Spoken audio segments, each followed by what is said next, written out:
Do they know that they're part of the inaugural UniCon convention? The inaugural. The first You know one. that? Woo! Number one. Number one. All right. How many people out there like Pokemon? Yeah! All right. Pokemon is life. Never heard of it. All right. So, Who doesn't like Pokemon? yeah, who doesn't like Pokemon? I know. Go home. People that Oh, don't, wow. unfortunately- You don't like Pokemon. Wow. You're not supposed to admit that here. It was like kind of going to be a funny thing where no one raised their hands and then, you know. It's always one. He's being facetious. Don't worry about him. No, I love Pokemon. I said that. I know people that don't love it for some goddamn Oh, Well, they're not here. Better answer. Better answer. This is a cool kids club. Yeah. There's even a gentleman here who I won't point at who has some Pokemon tattoos on his arm. So that is commitment. Really? Look at that. Oh, my All right, goodness. there he is. He's doing it. Yes. He is dedicated to Nice. Pokemon. The Pokemon And fan. you're all required to go get one as soon as the panel is over. I mean, as long as it's Bulbasaur, right? Yeah, Exactly. nothing wrong with that. Thank you for coming. It's very nice to see you all. So, all right, I'd like to ask the obvious question. Pokemon, all these years ago, was something that was brand new, it was fresh. Michael, you got all these scripts, you adapted it to the original series. How and why Pokemon? How did that all come about and become part of our society? I was friends with Norman Grossfeld, who was the head of 4Kids Productions, and I had done a couple of series. One was a movie called Golf Force, which I adapted, and then there was a series, which was kind of a nice series. I don't know if you were in it or not. It's called This Is Greenwood. Some anime fans might know that. And so he knew that, and they had acquired the rights, the licensing for Pokemon. And he called me one day. This is how I remember it. And he said, hey, we have this series to do, turning it from Japanese into English. And I said, is this the show that sent all the kids to the hospital in Japan? Because at that time it was in the news that there was the Porygon episode that had flashing lights and it triggered some kind of reaction. Seizures. Seizures. It was like a serious thing in Japan. And I said, is that the series? And he said, yeah, but we're not going to show that one. And I thought that was a good decision. And so I started doing it there then. And we got a direct translation of the Japanese, and then I would try to insert what I thought were gags and to kind of Americanize it and also try to fit the flaps. I was not always successful, as you know. But that's how it happened. Wow. Well, we have several voice actors here this weekend from some 80s cartoons. And what I was telling the Ninja Turtle panel was Pokemon was very much a cartoon that raised us. Like when we would get out of school in the 80s, we went home and our parents were at work and we turned on You were your Pokemon. babysitters. That's what I always feel like. Well, exactly. Yeah. And so I'm very sorry to hear raised that, us. actually. No, this is the 80s. Very- That was the 80s. That was the 80s. Wow. Yeah, 89, I guess, is that when? It No, seems 90. like 1898. We started in 1898, just right after the gold rush. 1774. Because there were some prospectors there, and it premiered in 97 in Japan, and a year later in Right. yeah. Well, I mean, I'm an 80s baby, so by then I was old enough to watch it. Right, yeah. Don't mind me. I was out late, so. I was a child myself at that time. But yeah, and then with the resurgence with the Pokemon Go app, when that happened, so what has it been, 3 years now? It was 2 years?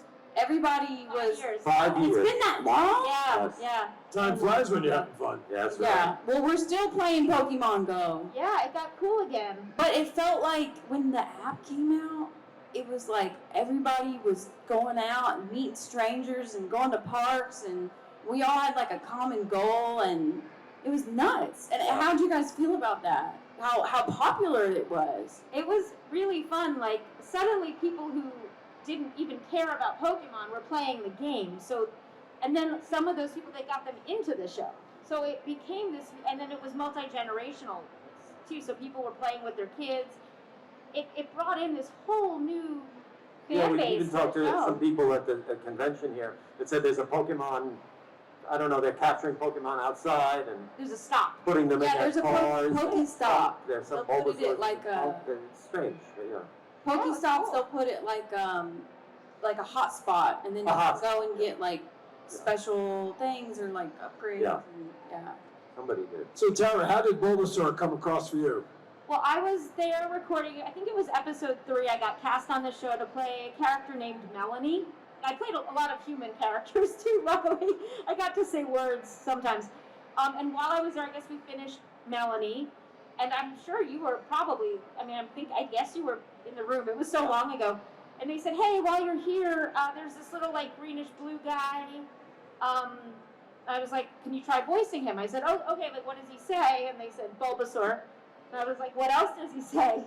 And they said, Bulbasaur. That's it. And I was like, this is the weirdest show. I'll never see these people again. Yeah, and because we were matching the Japanese, so in Japanese his name is Fushiga Dane. And all he says in Japanese is Dane, Dane, Dane. But in English his name was Bulbasaur. So that's why sometimes I say Bulba, Soar, Bulba. It was based on the lip flop. We were just kind of winging it. Yeah. Yeah. No, that is true. And I also played like Oddish, a few other characters in that episode. It was my first job in anime. I thought it was bizarre. It was, and then they're like, "Can you come back?" Because I was like, "Oh, Melanie's back." They're like, "No, Bulbasaur." I was like, "Stop it." Yeah, it was just lucky. So like Michael said, we all played a gazillion roles on that show. And for those who may not be aware or need a little refresher, what did Bulbasaur sound like officially? Bulbasaur, Bulba. That's it. That's what I did. I was like, that's a job? Are you kidding me? Amazing. Yeah. Now, one thing I heard that I just heard them say that we heard a little bit yesterday with the Teenage Mutant Ninja Turtles. Number one, there's a lot of freelancing in a way because you know what you're getting into, really. And we kind of heard the same message yesterday. But who would have thought from 97, 98 to today and beyond, this is a real legacy kind of thing for you guys.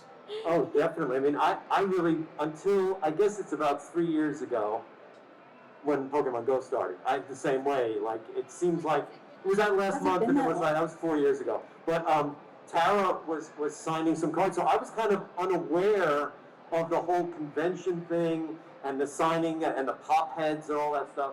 I was an older guy in the basement, cleaning out, the drain. And so that's how I started to realize that people are, watching the classic episodes, and they're on Netflix, and you can illegally download them in many places. And so, this is my first convention. I've never been to one before, so You picked the right one to come to first. well, yeah, right. Las Vegas and a brand new facility and some very nice looking people here. Absolutely. It's not just like the pops now, though. I mean, the cards have gotten a huge Oh my resurgence. gosh, yeah. Like it's insane. Yeah, like Target or someone had to stop selling them because they were going so crazy. People are fighting. It's so cool. I mean, it says a lot. I always think it goes back to the great character design, the great artwork of this show that people. It's the card game, it's the video game, it's the TV show, it's the plushies.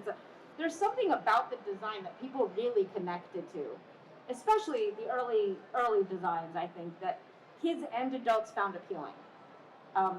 We came a long way after that, so I give those people those artists so much credit for developing something that people just visually were so attracted to, and then building it into this franchise that took over the world. But when you see these characters on cards, on anything, that I know for me at least, that voice comes in my head. It's That's not cool. just seeing the drawing; it's the actual character as an entity. That's really cool. Some people that I've met have never seen the cartoon. They're just really into the cards, or they're really into Pokemon Go. So that's awesome to hear. But I do think it just translates somehow to so many different age groups and people across the world. So I did a convention in New Zealand, and I was like, wait, oh yeah, you guys watch this here too. We're recording. We're in a tiny little studio by ourselves, pretty much.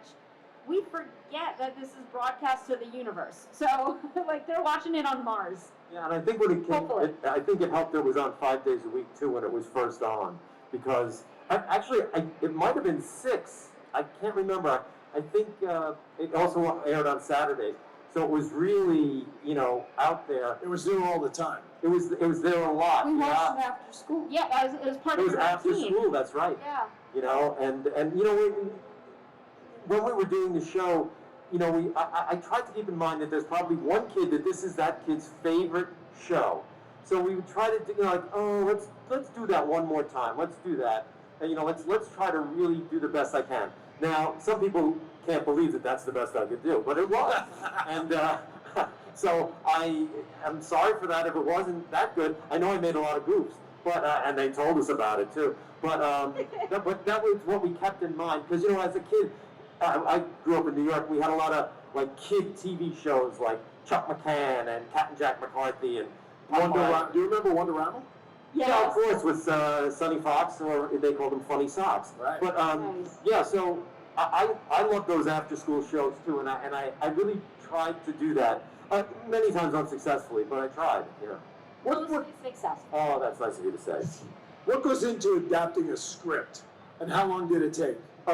You know, at the beginning, the thing was, you know, the people who are fans of anime, you know, in Japanese, the matching the lip flaps is not really a thing. You know, they have a different way of looking at that.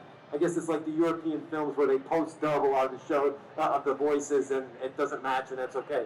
But, you know, for myself, and I guess for kids, the people with 4 kids, we wanted to try to match those flaps, and that was really difficult. Because I'm not saying it's a talent, but it's a skill that trying to get those things, and sometimes at that time we didn't do any video editing to match the lips like we did afterwards. So if we had a big open mouth at the end, oh man, what am I going to put at the end there? I mean, we were very spottily successful at the beginning. I think we got a little bit better at it, but that was difficult. The other thing is trying to, I tried to put some gags in the show, which was a little controversial at that time. I mean, it's like a lot of things. A lot of people hated it, and now that it's 25 years later, it's like, oh, nothing like the original. I don't know what the truth is, but I tried to put gags in there that were not in the original show, and some people liked that, and some people didn't. So it was like making lace, you know, just 1, 2 words at a time. It was a long time. I mean, it took like 4 or 5 full days to do that, and then I was directing too, and so that eventually then we had a couple of other writers that I would then go through their work, and we had other directors too. But at the beginning, it was a lot. We would rewrite in the booth too as we went a lot of Yeah, the time. because you're trying to say it in your head, and at that time we had the VHS machine, so I had to like, oh my God. There are some people here who do not know what VHS is. No. I know. Yeah, it was this old machine. Yeah, right. And so I had to get back to the time code right where they started and right where they finished, and then say it along. My neighbors must have thought I was, insane. Well, that's not. But Especially if you're doing this in your basement. yeah, I mean, it was not coal mining, but it was a lot of work. I love it. Can I ask our audience a question? No. Okay. Okay. If you have something Pokemon with you right now, let me hear an applause. Or on you. Well, with you, on you, that's true. If you don't have something Pokemon with you or on you right now, but you have something at home, let me hear you. I think that's everyone. All your what? Oh, you got all the original cards. If your mom threw out something of yours that you were collecting, and she threw it out, and you're mad about it, clap. Yeah, those Yeah. cards Oh, now. I had the Pokemon cereal box because my character was a marshmallow shape, and I had it in a box somewhere, and my parents threw it out because they're like, it was bad. You can't. I was like, I wasn't gonna eat it. I was saving it. Yeah. I bet the parents learned the lesson when now the cards would have paid for college. Exactly. Yeah, we didn't get a lot of free stuff. None. Yeah, very very little. Maybe one thing. Yeah, and we got a jacket. I'm sorry. Yeah. I got a jacket for the first movie, an embroidered jacket, which It was was cool. nice. But the sleeves were too long. And the other thing that I have, which I think is semi-valuable, is I bought at the Gristedes in New York, Charmander grape jelly. It was made from ground-up Charmanders, and It should have been apricot jelly for Charmanders. I know, because it's but orange. Welsh's they stick with grape. That's weird. Go with your strengths. So I think the question of the hour is, that probably everybody wants to know is, who's your favorite Pokemon? So unfair to ask. I know, but when it comes to Pokemon, you're like, this is my I'll tell you team. who it's not. Mr. Mime. Oh, Mr. Mime was Creepy. So creepy. So definitely not Mr. Mime. And who is Jynx yours? was no Definitely damn not. fun. Who's your least favorite Pokemon? And then we'll answer that. Okay, we'll start in the back. A reasonable deduction is I what have we're to doing. think about that. I have to think about that for a second. Okay. I think my favorite, because I did some of the voices of other things. I think my favorite was Sorry. I like Psyduck because he had mental problems, and I can identify. That was a classic to me. Like, is that what the It was Japanese based on sounded me. like? No, Did the Japanese sound like that? you know what? I'm not sure. It's been 22 years, so I do not remember. Because I I remember half for breakfast. Oh, it was tried 2 pancakes. to sound like the Japanese when we could. Yes, When it was that's absolutely possible. true. Yeah. Yeah. Listen, I have to go with Bulbasaur as a favorite, but it hurt my voice a lot. So, like, if I, Bulbasaur all day, for an hour or 2 sessions, or like, but to do like Clefairy, like I could do that all day. That's easy. So, vocally, it would have been like Oddish or Clefairy, but Bulbasaur's so cute. Right on. I mean, come on. Yeah. He's got the built-in plan. He's Did you guys play Pokemon Go? Oh, I did. Yeah? A little bit. I have a confession to make. I have never played the game. Oh, no. Virtually nothing about the game. I'm sorry. Maybe that shows in the work I did. Well, it's But I a good just thing. stuck to No, the that show. wasn't out yet. The game, Pokemon Go. No. I mean the Game Boy games. Pokemon Red and Blue. Oh, the Pokemon Go is on the iPhone. That's the Yeah, no. I know that. Yeah, I've no. never played any of the games. Not because I didn't want to, because I was just busy doing the show. I Yeah, that's wasn't probably a against good it. thing. I'm Yeah. not against it at all, but no. I never played any of the games. The only one I'm tempted to try now is Snap. Because I hear that's really fun. I haven't played that one, but it's probably a good thing you guys have not been playing the games because you probably would have not gotten all these characters voiced if you were playing the games. True. So Oh, thank you right. for that. That's right. Oh. They hurt the quality of the shows. That's right, absolutely. So where does something like this from a legacy standpoint sit for you guys later on? This is something that's going to last forever. And I kind of asked this earlier, but again, you guys didn't think it would be here, the way that it was when you first started. I know there's hopes and dreams, and we had somebody say yesterday, the last 1 or 2 years, it's a success, and we go on to the next, right? But I mean, this is something that is a world phenomenon, and you just can't sit down and draw that up on the drawing board to say this is going to become this big. And as you look over our audience, you have kids and adults and middle, teenagers, and it really is something. Look, being a Batman guy, even Batgirl is back there in the corner checking out Pokemon. Right, Batgirl, stand up, Batgirl. Batgirl, stand up. Are you into Pokemon? Yeah, see. I mean, cross-genre of, animation, Right into the DC universe, yeah. Yeah. Everybody I know loves Pokemon, and some people are like, Pokemon is life, and some people are like, oh, I like this Pokemon. That one's really cute. Yeah. And then the Funko Pops too. Like, oh my gosh, that's a whole nother thing. I remember when Norman called us to do the show, and I had a partner, Larry Juris, who we had a partnership of doing these things. And they sent over the first episode, and I said, I remember, whether this is true or not, this is what I remember. I said to Larry, you better get at least half the money up front, because this is not going to last 13 episodes, Wow. I'm telling you. I had absolutely no idea that it would be fake. The whole thing is that there are 3 things that make a show successful, and nobody knows what they are. And that's what I go with. I mean, this just captured something. Well, the original creator, it was based on, he collected beetles. Apparently this is a thing in Japan. And so I think especially young people have a special ability and a desire to memorize and know a lot about things. And I think it helps if adults either don't know about it, don't like it about it. Or, I think it's that. I had a teacher ask me, like in the second season of the show, I said, I work on Pokemon. She said, why can't you do something about like American history or something? I was like, well, kids, doesn't count, like memorizing the presidents. Right. Doesn't seem, they don't have a lot of special powers. It doesn't capture them. Yeah. I mean, I guess some presidents were captured. I don't Well, know that's that much about a that. different show. That's a different Well, you have to have and it's an escape. It's another world. That's right. It's a special No world. matter Yeah, I where think you you're are, right. you get to leave your reality and be in that world. And that's the thing, again, I keep talking about Pokemon Go, but you find these characters in real life. Like if I open my app, one might be sitting on your lap right now. Right. Yeah, that game really, I loved, that game brought people together in a way that I had given up on. It was like this, oh, we like the same thing. We come from completely different backgrounds, but we have this thing in common. And it was around the world. Again, I was traveling around the world and I could play it, and people could tell when you were playing it. So if you were like walking around like this, oh my, what team are you? What, you know, and I think Pokemon's been very smart about doing that. Again, I think by not making it about history, it was able to be a worldwide phenomenon. Right. Again, that's just smart marketing, you know. Right.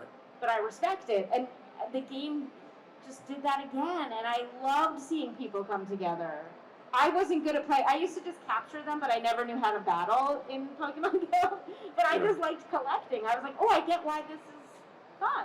Yeah, and I think as far as the show is concerned, I mean, if you're 10 years old, you would like to leave your home and your parents and then walk around and play with great creatures that beat up other kids' creatures, and you then become friends with them and you control them. I mean, I would like that now to a certain extent. Yeah. That's right. You know. If my math is correct, next year will be 25 years?